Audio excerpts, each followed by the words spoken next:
Dan, fantastic set, mate. We've just watched it. We've just seen you come off stage. How did you feel about it? I felt good. It was a bit of a struggle earlier on.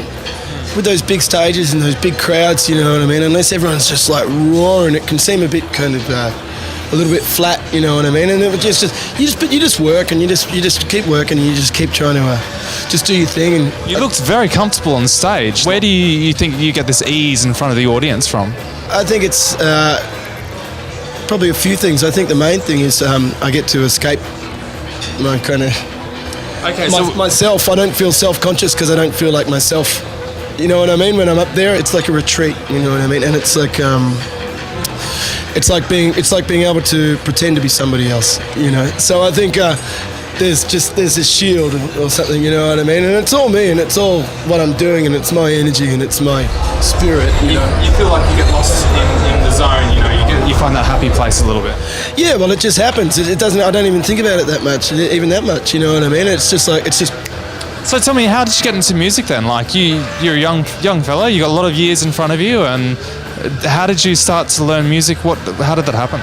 Oh, I've just always loved it. You know, I've always loved rock and roll. Yep. You know, I remember being inspired by 50s rock and roll bands and soul music, 60s soul music. You know, and as a very young kid, and I started playing guitar when I was about 4. I just didn't want to do anything else, you know what I mean? And so, you know, I didn't know if I was any good or not, and I didn't care, you know. I just did it, you know, and just and then one day you turn around and you're 26, and it's been 22 years since you started, and you got a bit of a handle on things, you know. And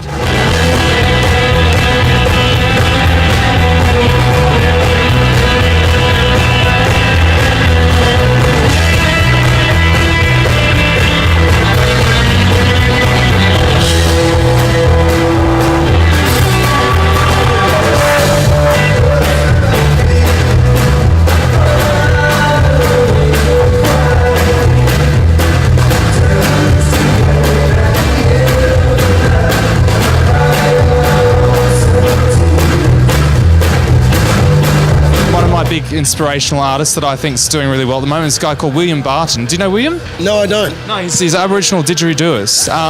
Yeah, totally. Have you looked at doing potential collaborations with other artists? And absolutely.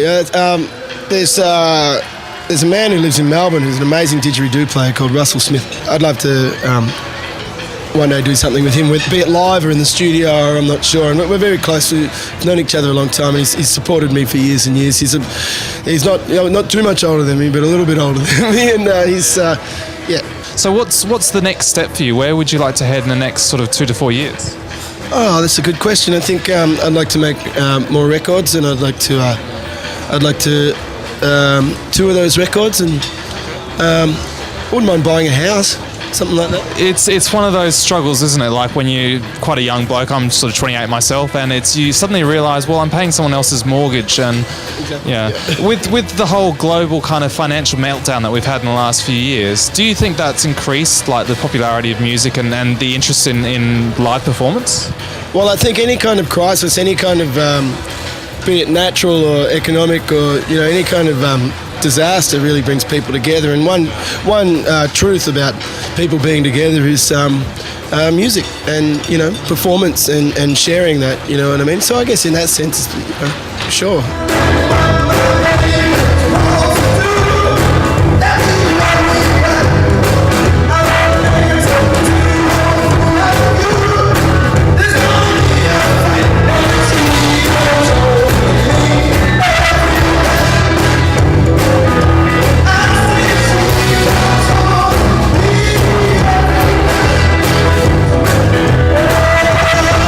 Your tattoo, sorry, I have to ask, your owl tattoo. Yeah, it's designed by, I don't know his surname, but it was designed by a man named Andrew at Chapel Tattoo in Melbourne on Chapel Street. And he's brilliant, and he also did this girl here. He's very good at that old style work, you know. Yep. And yeah, I love is that a Honolulu girl with a ukulele? I like to think of her as a broom girl.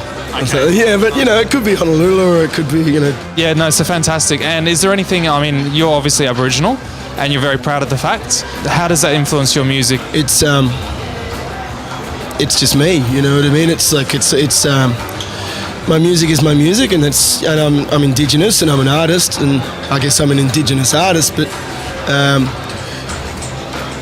what is Indigenous music? You know what I mean? You know, being white or being black, is that an issue? Does that make any difference? Well, it has, yeah, totally, and it does from time to time. For instance, in summer, taxis don't pick me up, but in winter, they do. You know what I mean? And it's just because in summer I'm a bit darker than I am in winter, so it always there's always little impacts. But at the same time, it's like I don't care. You know, I've never cared, and I've always just looked past it, and I've always just been very confident in myself and very strong, and that's the way I was brought up. My mother's a very strong black woman, and my father's a very strong Irish man, and I was always very proud of who I am and very proud of what I am and whatever that is, and you know.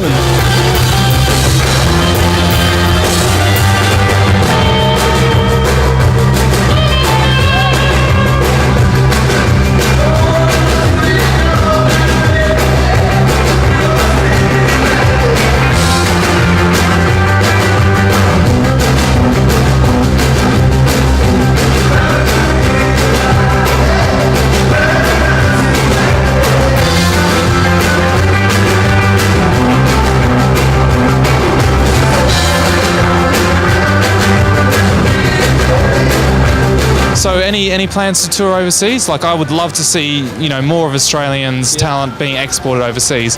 Where would you most like to perform, and do you have any plans for the future with that? Well, ideally, I'd like to just perform everywhere, you know. Really, you know, I'd like to just be able to just tour everywhere and just...